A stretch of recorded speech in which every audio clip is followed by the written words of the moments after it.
Perkenalkan, nama saya Christopher Kemfrihura dari kelas 12 Multimedia. Saya ingin menjelaskan dampak positif dan negatif iptek. Dampak negatif dan positif di bidang ekonomi, yaitu dampak negatif membuka lapangan pekerjaan untuk masyarakat luas, meningkatkan pertumbuhan ekonomi suatu negara, menambah atau membentuk suatu keterampilan dan pengetahuan baru di masyarakat. Semakin berkembangnya dunia digital, meningkatkan produktivitas dunia industri, mempermudah perdistribusian barang dagangan, mempermudah konsumen atau pembeli dalam memenuhi kebutuhan sehari-hari, menambah nilai guna suatu barang.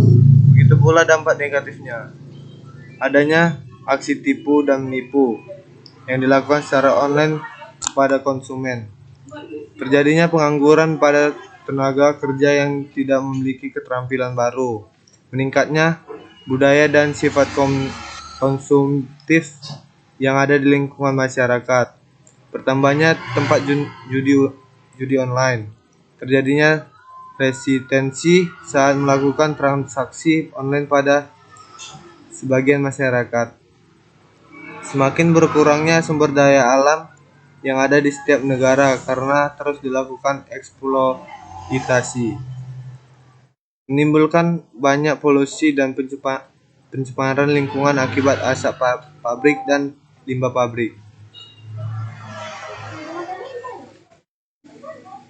Terjadinya suatu pembobolan yang dilakukan oknum tak bertanggung jawab dan merugikan masyarakat itu sendiri. Dan ada juga dampak positif dan negatif di bidang pendidikan. Dampak positif di bidang pendidikan yaitu: 1. Memudahkan mencari informasi dan ilmu pengetahuan. 2. Meningkatkan inovasi dan kreatif peserta pendidik. 3. Sarana berbagai file yang mudah. 4. Memudahkan mencari informasi dalam belajar. 5. Memudahkan dalam mencari pendidikan. Ada pula dampak negatifnya, yaitu: 1. Membuat siswa menjadi malas bekerja karena mengandalkan teknologi. 2. Dapat memicu maraknya pelanggaran susila di kalangan pelajar. 3. Dapat menjadikan anak berpikir secara pendek dan tidak kritis. 4. Kerahasiaan alat tes atau ujian semakin terancam. 5. Penyalahgunaan ilmu pengetahuan bagi orang-orang tertentu. Dan ada pula dampak positif dan negatif di bidang sosial budaya. Dampak positif di bidang sosial budaya adalah 1. Mempermudah komunikasi dan memperoleh informasi. 2. Membantu memenuhi kebutuhan hidup. 3. Meningkatkan potensi daerah. 4. Membantu sistem kelola pemerintah. 5. Memangkas waktu dan biaya. Dampak negatif di bidang sosial budaya adalah: 1. Timbulnya kesenjangan sosial. 2. Perubahan budaya. 3. Memicu sifat individualisme. 4. Memberikan efek candu. 5. Rentan terhadap konflik dan kriminalitas.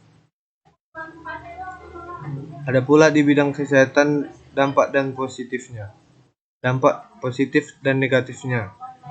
Dampak positif di bidang kesehatan yaitu: 1. Banyak diciptakan aplikasi konsultasi kesehatan. 2. Mempersingkat waktu tunggu pada pasien. 3. Penemuan aplikasi pengontrol pola hidup. 4. Status kesehatan masyarakat meningkat. 5. Pekerjaan tenaga medis menjadi lebih struktur. 6. Penyimpanan data yang mudah dan terjamin. Begitu pula dampak negatif di bidang kesehatan, yaitu: 1. Maraknya penyakit kanker. 2. Penglihatan menjadi rusak karena smartphone. 3. Kecanduan dan ketergantungan. 4. Banyaknya informasi hoaks. Ada pula dampak positif dan negatif di bidang di bidang komunikasi. Dampak positif di bidang komunikasi yaitu: 1. Kemudahan mengakses dan mempercepat arus informasi. 2. Membantu dalam mencari informasi. 3. Membantu mempercepat pekerjaan manusia. 4. Sebagai lokasi untuk bisnis jual beli. 5. Membantu menyelesaikan masalah dengan mudah. Begitu pula dampak negatif di bidang komunikasi, yaitu 1. Berkurangnya interaksi secara langsung. 2. Terjadinya perundungan menggunakan media sosial. 3. Berkembangnya informasi yang salah secara cepat. 4. Perilaku grooming. 5. Berbahaya untuk kesehatan. Sekian dari saya, terima kasih.